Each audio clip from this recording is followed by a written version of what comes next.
Hello, MechaGNTS here, and for the past month or so, I've been learning a little program called Blender. Why, you may ask? I wanted to see if I could finally bridge the gap of taking my 2D character and turning them into a fully posable 3D model.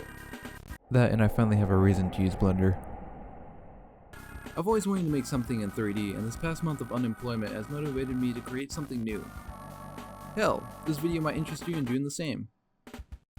Now, from the start, my goal was to create a 3D model of my original character, more specifically, a model that's heavily inspired by early 2000s cel shading. But what is cel shading? Unlike traditional shading that uses smooth gradients, cel shading is a much sharper way to differentiate light from shadows. Instead of a soft blur, you get these bold, flat blocks of color that give it that 2D cartoon look. A good example of cel shading would be games like Wind Waker and Jet Set Radio. It's an aesthetic I adore, and I'm glad a lot of developers are bringing it back. And so I wanted to see if I can achieve the same look.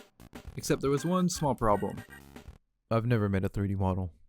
My only prior experience with 3D is like a little bit of Unity, maybe throw in some Maya, and oddly enough Bryce 3D. Yeah, back in high school I took a game design class where Bryce 3D was the only software we used. Look, you can make some cool South Park wallpapers, but it's not necessarily a 3D modeling program. Now I could have hired someone on Fiverr or used one of those AI image to 3D modeling websites. Holy Jesus. What the fuck is that? But I like to get my hands dirty. I wanted to tackle this 3D beast head on. As a matter of fact, I was so eager to work on this that I didn't even follow the classic Blender donut tutorial. Because in this house, we go in raw. And the best part about Blender is that it's free! Now before I start, I just want to preface that this is not a tutorial. If you came here looking for a professional step-by-step on Blender, this is not that kind of channel. Think of this as more of a introspective, if you will. A quick rundown of my Blender discoveries and how I made my model.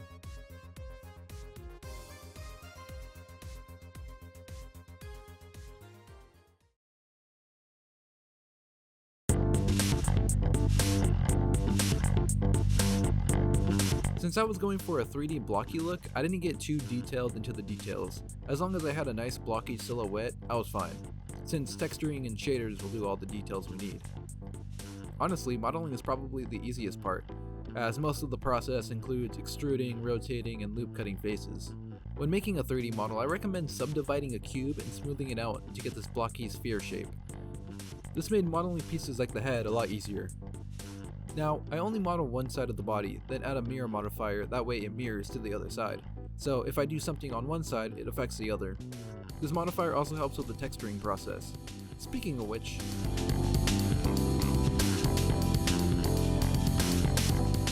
once our model is built, it's time for UV mapping. UV mapping is essentially like getting a cardboard box and unwrapping it until it's a flat 2D plane. Kinda like how product boxes are made. I then took my character's UV map and import it into Photoshop, that way I can add the details. A good reference I used when I was texturing was the website The Models Resource. It lets you view 3D models from a huge library of games, directly from your browser. It's incredibly useful for studying how different models are built. It's honestly one of the best tools out there for learning 3D modeling. You can even download the models to take a closer look at their textures and see how everything's put together. Speaking of textures, did you know? The reason Daisy has a hidden third eye in her melee trophy is actually a problem that stems from the UV map. I'm guessing when they were mapping her hair and face textures, a piece of the eye texture got accidentally projected onto the back of the head, giving her her iconic third eye. Either that or it's something else I kind of don't want to talk about this anymore.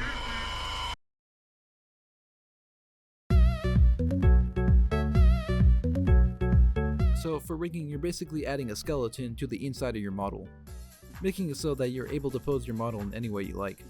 I added bones to where you would usually find them, but since my character isn't exactly human, I had to modify areas like the fingers and add a tail to fit with the bone structure. Now, I don't necessarily have a problem with rigging, but I do have a problem with weight painting. It essentially defines how much a bone influences the specific vertex of a mesh. It's displayed by this blue and red heat map. Blue meaning no influence and red meaning full influence. This helps so when you're posing things like elbows and legs, they don't clip into each other. Helps you get that natural stretch, you know? Now, the problem I do have with weight painting is that it's very tedious, so if you mess up just slightly, it could cause your whole model to deform.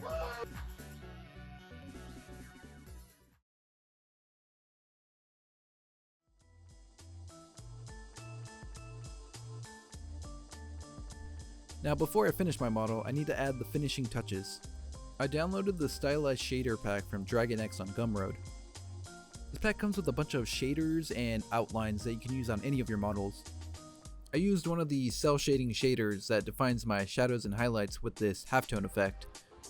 Gotta love them halftones. Finally, I add a solidify modifier to give my character a black outline. That way I can emphasize that cartoon look I'm going for. And that's it, we finally have our final model. The entire process was a lot of trial and error over the course of a couple days, and I didn't get to show you all the early models I had to scrap. But honestly, I'm glad I took the time to learn Blender. There's something truly rewarding about learning a new software and being able to create something you otherwise wouldn't have been able to make. And I advise you to learn it too. There's a bit of a curve, but once you get past it, Blender becomes a breeze to navigate through. Now, I still need to make a couple adjustments to my character, but for now, I'm kinda happy with how he turned out. Anyways, that's all from me. See you next time!